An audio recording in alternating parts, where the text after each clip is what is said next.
তরকারি লাগবে গো, তরকারি। টাটকা টাটকা তাজা তরকারি আছে। সেই সকাল থেকে গ্রামের এদিক ওদিক ঘুরে বেড়াচ্ছি, কিন্তু একটা টাকারও তরকারি বিক্রি করতে পারলাম না। এমন চলতে থাকলে সংসার চলবে কি করে? ঠিক এই সময় প্রতিবেশী অনিল বাজার থেকে ফিরে আসে। রতনকে দেখে বাজারের ব্যাগ রেখে দাঁড়ায়। কি গো রতন দাদা, আজকে তরকারি নিয়ে বাজারে গেলে না? বাজারে তো সেই সকালবেলায় গিয়েছিলাম, কিন্তু একটাও তরকারি বিক্রি হয়নি। হ্যাঁ, তাই তো দেখতে পাচ্ছি, এখনো ঝুড়ি ভর্তি তরকারি। আর বলো না ভাই, এমন করে কেউ তরকারি না কিনলে কিভাবে যে সংসার চালাবো বলো তো? এদিকে দেখো, আমি বাজার থেকে ঘুরে এলাম, অথচ একটাও তরকারি কিনতে মনে নেই। তো তাতে কি হয়েছে?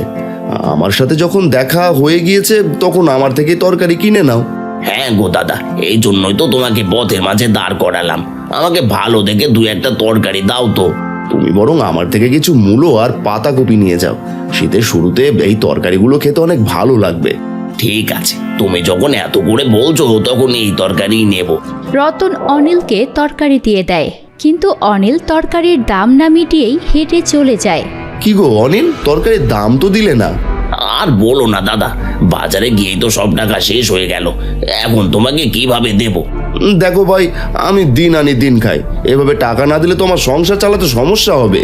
আমি দেব না এটা তো বলিনি, আমাকে দু একটা দিন সময় দাও, আমি তোমার টাকা ঠিক তোমার বাড়িতে পৌঁছে দিয়ে আসবো।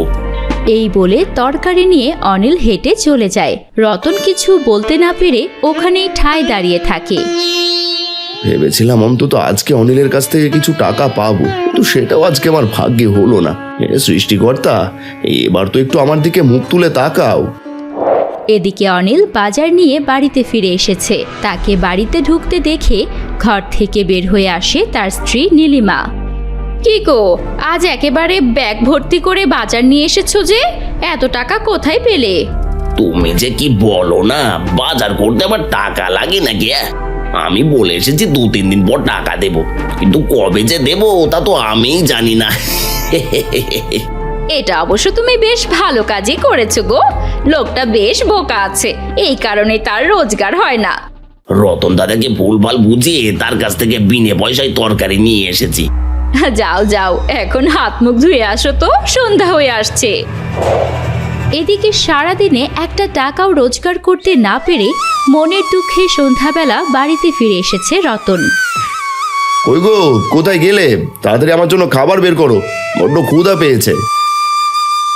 ঘরে কোনো বাজার নেই, না আছে কোনো চাল ডাল, আর তুমি সন্ধ্যাবেলা এসে খাবার চাইছো? সারাদিনে একটা তরকারিও বিক্রি করতে পারিনি, বাজার করবো কি দিয়ে বলো তো? যখন বাজার করার মুরদি নেই তখন আবার খাবার চাও কোন মুখে? তাই না? তাহলে থাকো তুমি এই বাড়িতে, আমি গেলাম, দরকার নেই আমার খাবার খাওয়ার। এই বলে তরকারি ভর্তি ঝুড়ি রেখে রেগে রতন বাড়ি থেকে বের হয়ে যায়। ওগো, তুমি এই ভর সন্ধ্যাবেলা কোথায় চলে যাচ্ছ? দাঁড়াও, যেও না।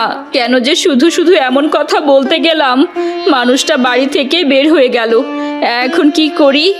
এদিকে রতন বাড়ি থেকে বেরিয়ে হাঁটতে হাঁটতে জমির পাশে এসে দাঁড়িয়েছে। চারদিকে তখন জ্যোৎস্নার আলো ঝলমল করছে। আসলে সব দোষ আমারই। আমি ভালো রোজগার করতে পারলে আমার বাড়িতে এত অশান্তি হতো না। এই অশান্তি নিয়ে আমি আর এই বাড়িতে কোনোদিন ফেরত যাব না। এই সময় রতন দেখতে পায় এক বৃদ্ধ লোক হাঁটতে হাঁটতে ঠিক তার সামনে এসে দাঁড়িয়েছে। এই ভর সন্ধ্যা বেলায় জমির পাশে একা দাঁড়িয়ে কি করছিস রে বাছা? আমার বড়ই দুঃখ, ঘরে কোনো বাজার নেই, আয় রোজগারও হয়নি, তাই তো বউয়ের সাথে ঝগড়া করে বাড়ি থেকে বের হয়ে এসেছি। না না, এটা তুই একদমই ঠিক করিসনি। শুধু শুধু বউয়ের সাথে ঝগড়া করে তো কোনো লাভ নেই। করবো বলুন, সংসারটা তো চালাতে হবে, আমি তো সেটাও ঠিক মতো চালাতে পারছি না। আমি সবে বুঝতে পারছি। এই নে, আমি তোকে একটা নীল রঙের কুমড়োর বীজ দিলাম, এটা আজ গভীর রাতে ঘরের পাশে লাগিয়ে দেবি। কিন্তু আমার তো খেতে অনেক কুমড়ো গাছ আছে, আর কুমড়ো গাছ দিয়ে কি করব? ওরে বোকা, এটা যে সে কুমড়ো গাছ নয় রে।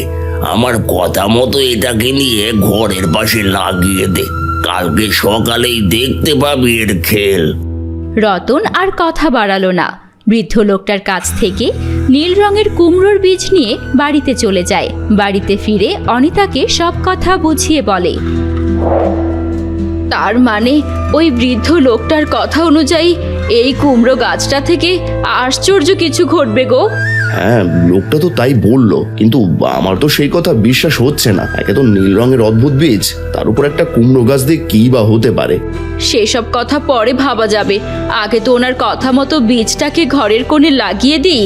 হ্যাঁ, এখন বেশ রাত হয়ে গেছে, তুমি বরং বীজটাকে লাগিয়ে দাও। রতনের কথা মতো অনিতা ঘর থেকে বের হয়ে ঘরের পাশেই নীল রঙের কুমড়োর বীজটাকে লাগিয়ে দেয়। পরদিন সকালে অনিল রতনের বাড়ির বাইরে বসে দেখতে পায় ওদের ঘরের চালে নীল রঙের কুমড়ো ভরে আছে। দেখো অনিতা, দেখো, সত্যি সত্যি আমাদের ঘরের চালে নীল রঙের কুমড়ো ফলেছে। হ্যাঁ গো, তাই তো দেখছি, কি সুন্দর রং আর কি বড় বড় কুমড়ো। এগুলো বাজারে বিক্রি করলে নিশ্চয়ই অনেক টাকা পাওয়া যাবে। তা তো অবশ্যই, আমার মনে হয় না এই গ্রামে কেউ আগে কখনো নীল রঙের কুমড়ো দেখেছে। তাহলে বরং আজকে কিছু কুমড়ো নিয়ে বাজারে যাব, হাতে তাহলে কিছু হলেও টাকা আসবে। রতনের বাড়ির বাইরে থেকে লুকিয়ে সব কথা শুনে ফেলে অনিল। বিকেলবেলা বেশ কিছু নীল কুমড়ো নিয়ে রতন বাজারে গিয়ে বসে, আর সাথে সাথে রতনকে ঘিরে ভিড় জমে যায়। আরে দাদা, এমন আজব কুমড়ো তো আমি জীবনে কোনোদিন দেখিনি। হ্যাঁ ভাই, এর রংটা যেমন সুন্দর, এটা খেতেও তেমনি সুস্বাদু। হ্যাঁ গো, তাই তো মনে হচ্ছে। এই আমাকে একটা বড় দেখে নীল কুমড়ো দাও তো দেখি। আর তুমি বরং এই কুমড়োটা নিয়ে যাও, এটা অনেক বড় আছে, তার উপর রংটাও বেশ চমৎকার। তাই কুমড়োটার দাম কত টাকা? বেশি না ভাই, মাত্র 50 টাকা। লোকটা রতনকে টাকা দিয়ে কুমড়োটা নিয়ে যায়।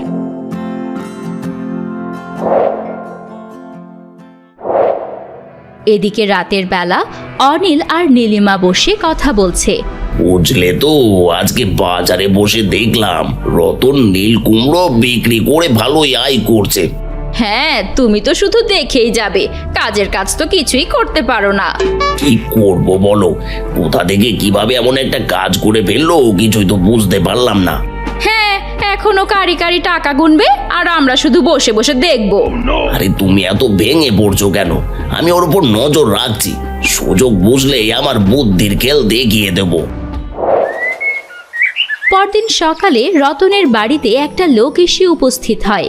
তার ডাকে রতন আর অনিতা ঘর থেকে বের হয়ে আসে। আসলে বাজারে বসে তোমার নীল কুমড়োর কথা শুনে আমি অবাক হয়ে গেছি। হ্যাঁ গো ভাই, আমার ঘরের চালে নীল কুমড়ো ফলেছে। আমি বাজারের লোকের মুখে সব কথাই শুনেছি, তাই তো তোমার কাছে কুমড়ো কিনতে এসেছি। আমি তোমার ঘরের চালে সব কুমড়ো কিনে নিয়ে যেতে চাই। এটা তো খুবই ভালো কথা, তাহলে তো আর তোমাকে কষ্ট করে কুমড়ো নিয়ে বাজারে যেতে হবে না। হ্যাঁ, সেটা অবশ্য তুমি ঠিকই বলেছ। আচ্ছা ভাই, তুমি তাহলে আমার কুমড়োর দাম দিয়ে সব কুমড়ো নিয়ে যাও। রতনের কথা মতো লোকটা তাকে টাকা দিয়ে ঘরের চাল থেকে সব নীল কুমড়ো নিয়ে যায়। বিকেলে অনিল বাড়িতে বসে আছে, এ সময় দেখতে পায় দলে দলে লোক রতনের বাড়ি থেকে ফিরে আসছে। কি গো ভাই, তোমরা খালি হাতে ফিরে আসছো যে, নীল কুমড়ো আনতে পারোনি? আর বলো না গো দাদা, রতন ভাই তো সব কুমড়ো বিক্রি করে দিয়েছে। কি বলছো এসব? একেবারে সব কুমড়ো একদিনে বিক্রি করে ফেললো? হ্যাঁ গো, তা না হলে আর বলছি কেন, আমি আশা নিয়ে গেলাম, অথচ এখন খালি হাতে ফিরে আসতে হচ্ছে।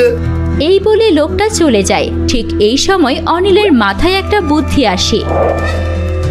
অনিল তার বউ নীলিমাকে বলে, আমার মাথায় একটা দারুণ বুদ্ধি এসেছে, এতে করে আমরাও রতনের মতো অনেক টাকা কামাতে পারবো, বুঝলে? কি এমন বুদ্ধি এঁটেছো, বলে ফেলো দেখি। এই উঠোনে তো আমাদেরও একটা কুমড়ো গাছ আছে, আমরা সেই কুমড়ো নীল রং করে রাখবো। তারপর বাড়িতে তো একটাও নীল কুমড়ো নেই, তাই গ্রামের লোকেরা আমাদের বাড়িতে নীল কুমড়ো দেখে আমাদের থেকেই কিনে নেবে। আরে বাহ, এটা তুমি কিন্তু দারুণ ভেবেছো। তাহলে আর দেরি করছো কেন, আজকেই কাজে লেগে পড়ো। বিকেল হতে না হতেই অনিল তার উঠানের সব কুমড়ায় নীল রং করে ফেলে। নীল কুমড়া দেখে গ্রামের মানুষ ভিড় করতে থাকে। এই কথা বাতাসের আগে ছড়িয়ে পড়ে রতন আর অনিতার বাড়িতে। ওগো, শুনেছো অনিল দাদাদের বাড়িতেও নাকি নীল কুমড়ো হয়েছে? কি বলছো এসব? এটা কিভাবে সম্ভব? তাহলে কি অনিল দাদাও কুমড়োর বীজ পেয়ে গেল? তাই তো মনে হচ্ছে। তাদের বাড়িতে তো একেবারে ভিড় জমে গেছে। কই চলো তো গিয়ে দেখে আসি কেমন নীল কুমড়ো ফলিয়েছে। রতন আর অনিতা অনিলের বাড়িতে এসেছে। দেখতে পায় একেবারে ভিড় জমে আছে। অনিল সবাইকে সামলানোর চেষ্টা করছে। সবাই আস্তে আস্তে লাইন দিয়ে দাঁড়ান। সবাইকে আমি এক এক করে কুমড়ো দেব, কাউকে নিরাশ হতে দেব না। দেখেছো অনিতা, কুমড়োগুলোকে একটু কেমন যেন লাগছে। হ্যাঁ গো, কুমড়ার রংটা জানি কেমন একটু মনে হচ্ছে না? অনিতা কথা শেষ করতে পারলো না, এর ভেতরেই ঝুপ করে বৃষ্টি নামলো। সবাই ছুটে অনিলের ঘরে ঢুকে গেল। ঠিক তখনই ঘটলো এক আশ্চর্য ঘটনা। বৃষ্টির জলে কুমড়োর গায়ের নীল রং ধুয়ে মুছে আসল রং বের হয়ে এলো। আরে এ তো নীল কুমড়ো না, এ তো দেখছি সাধারণ কুমড়ো। তাহলে বুঝতে পারছো শুধুমাত্র নীল কুমড়ো আমার বাড়িতেই পাওয়া যায়। তোমরা এখানে দাঁড়িয়ে আছো কেন? এই লোকটা আমাদের ঠকিয়েছে, মারো ব্যাটাকে। বলতে বলতে সবাই অনিলের ওপর ঝাঁপিয়ে পড়ে। তাকে মেরে সব কুমড়ো নিয়ে গ্রামের লোকেরা চলে যায়। ওগো, বেশি লোভ করতে গিয়ে আজ এমনটা হয়ে গেল। এমন করে অন্যকে ঠকানো আমাদের একদম ঠিক ছিল না। এবার আমি বেশ ভালো করে আমার ভুল বুঝতে পারছি। এমন কাজ আমি আর কখনো করব না। এদিকে রতন আর অনিতা বাড়িতে ফিরে দেখতে পায় তাদের ঘরের চাল আবারও আগের মতো নীল কুমড়োয় ভরে গেছে। ওগো দেখো, আমাদের ঘরের চালে আবারও নীল কুমড়ো ফলেছে। এগুলো সব আমাদের সততার ফল। এমন সৎ থাকলে আমরা আরো অনেক লাভবান হব। পরবর্তীতে রতন আর অনিতা তাদের সততা ধরে রাখলো আর নীল কুমড়ো বিক্রি করে দিব্যি সুখে শান্তিতে দিন কাটাতে লাগলো।